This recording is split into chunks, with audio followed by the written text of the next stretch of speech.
আসসালামু আলাইকুম। প্রিয় দর্শক, সবাইকে স্বাগত জানাচ্ছি আমার দেশ লিড নিউজে। সঙ্গে আছি আমি তামান্না মিনহাজ।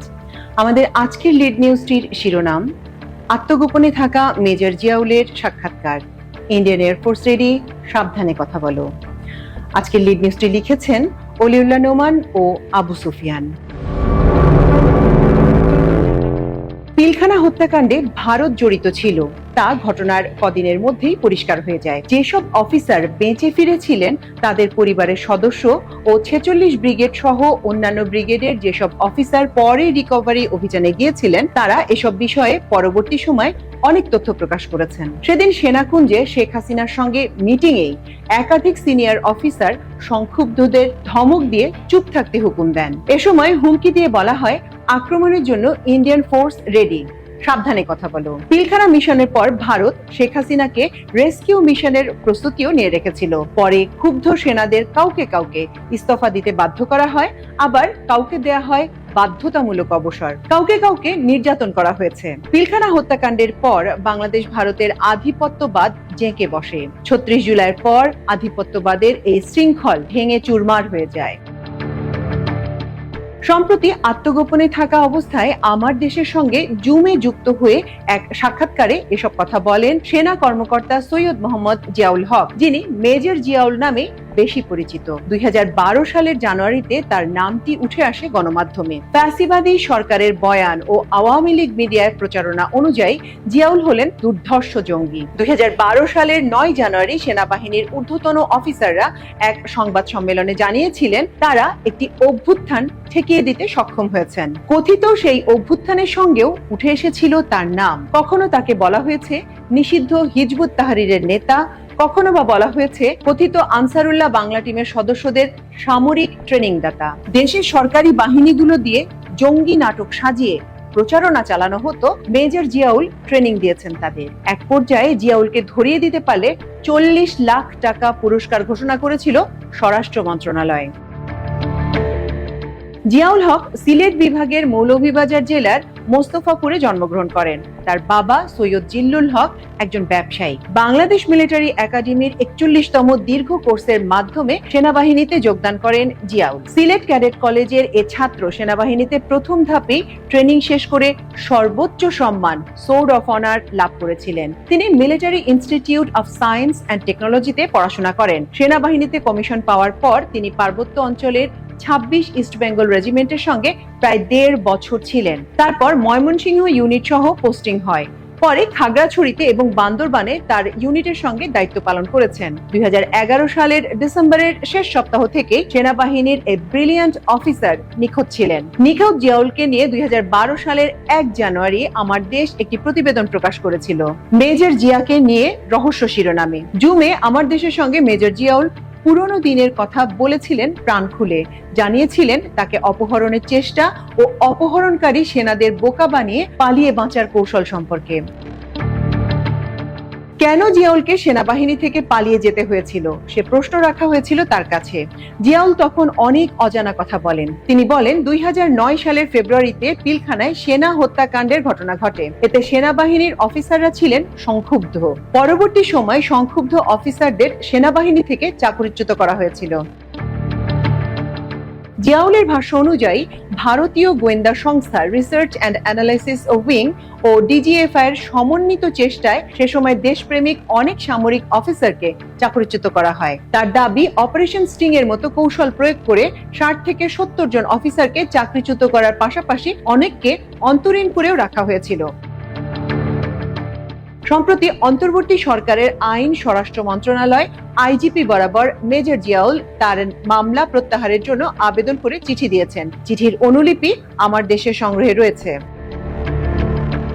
আসলে আমাদের আর্মিটা তো ডে বাই ডে সেরিমোনিয়াল একটা আর্মি, অপারেশনাল আর্মি থেকে সেরিমোনিয়াল আর্মিতে কনভার্ট হয়ে গেছে।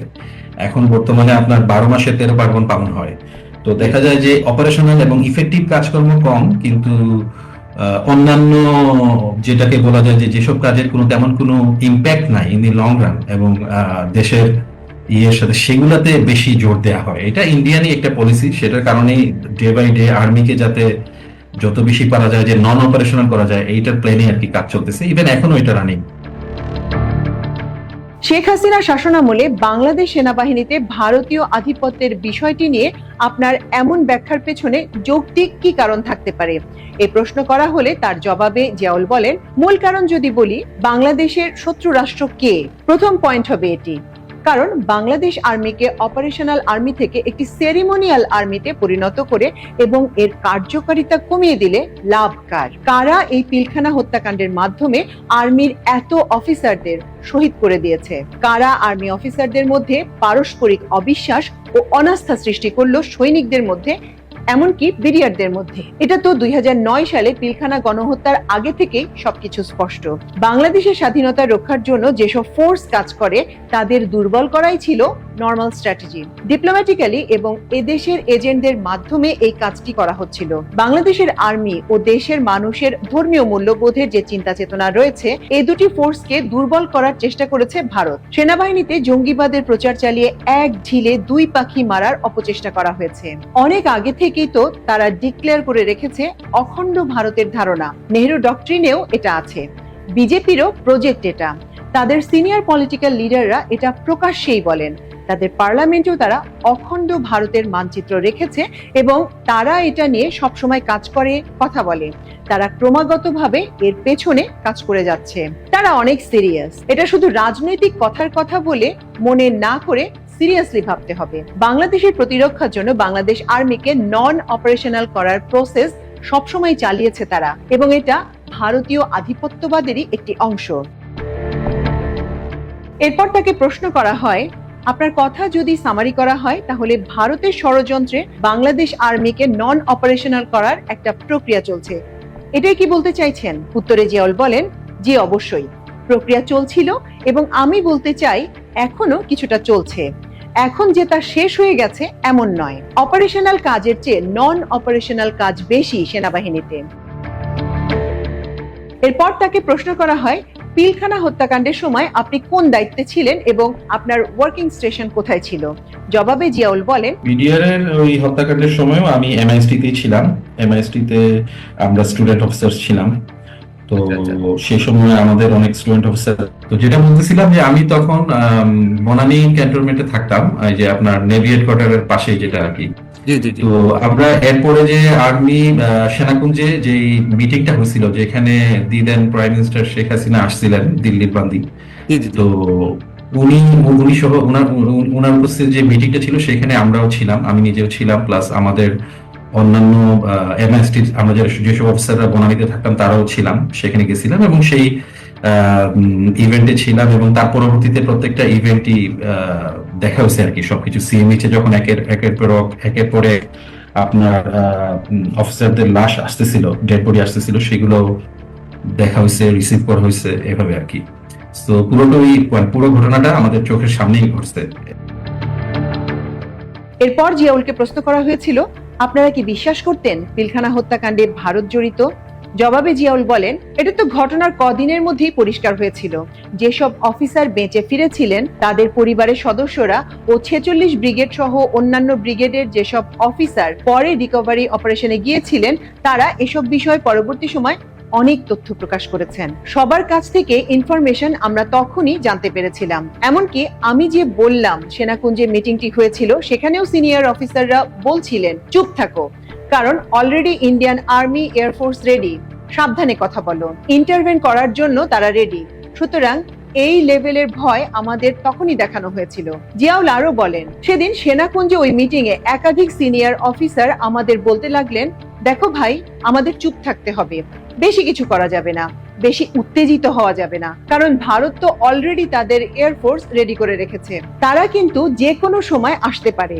এটা হয়তো শেখ হাসিনাকে রেস্কিউ মিশনের প্রস্তুতি ছিল তাদের। তিনি আরো বলেন, তারা অর্থাৎ ভারত সরাসরি বাংলাদেশে ইন্টারভেনে রেডি ছিল, এটা আমি বলবো না, বাট কিলিং মিশনে জড়িত ছিল এবং ভারতীয় কমান্ডাররা যে এসেছিল তারা যে বের হয়ে গেছে এবং আলাদা পিক আপ এবং মাইক্রোবাসে যে তাদের বের করে দেওয়া হয়েছে, এসব ঘটনা আমাদের সামনেই হয়েছে, সব অফিসারের সামনেই। এমনকি ক্যাপ্টেন সোয়াহেল বা অন্য যে অফিসাররা ছিলেন আমাদের এই ঘটনার কোর্ট অফ ইনকোয়ারিতে যাচাই বাছাই কমিটিতে তারা অফিসিয়াল ফরম্যাট রিপোর্ট জমা দিতে পারেননি। ব্রিগেডিয়ার হাসান নাসির স্যার ছিলেন একটি কোর্ট অফ ইনকোয়ারিতে, কিন্তু তার মতামত তিনি দিতে পারেননি। ফাইনালি সেই কমিটি থেকে রিজাইন করতে বাধ্য হয়ে